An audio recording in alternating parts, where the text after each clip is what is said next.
What are you doing in the US? Is it an official or personal visit, and who are you with?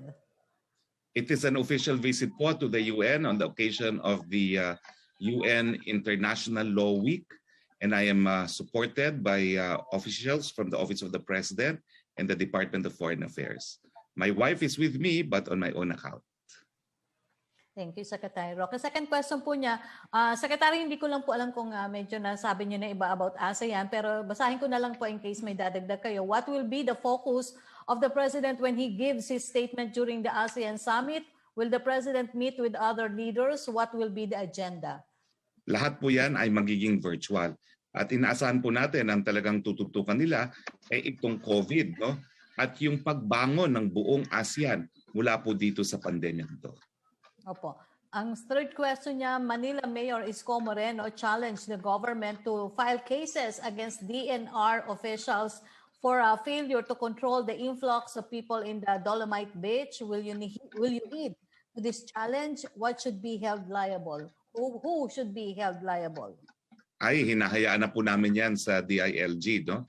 At sa ating kapulisan, no? Kasama na po ang lokal na pamahalaan ng Maynila. Kung gusto pong magdagdag ni Yusek Antiporda. Oh, thank you, Secretary Roque. Ganito po yan, no? Ako personally, wala pa ho kong nakikita na sinabi ni Mayor Isko Moreno yan, and at the same time, wala pa rin pong document kaming natanggap na nagsasabi ganyan. The documents that we received last night is asking us on our plans, no?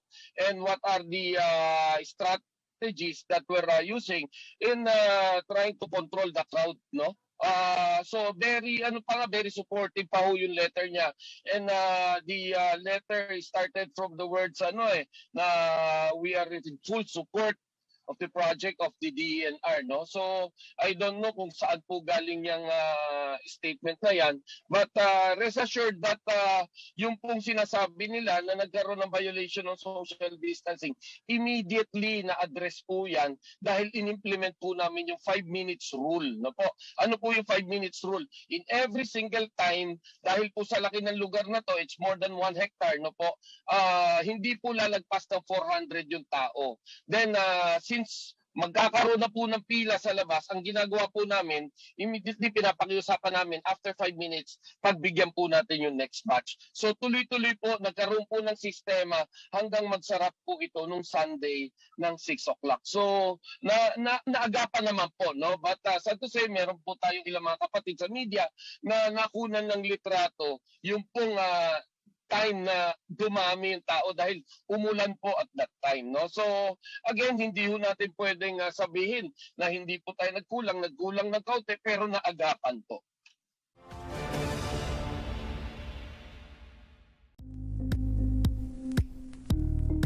Thank you for watching Politico TV. Please like and subscribe to our channel for more videos.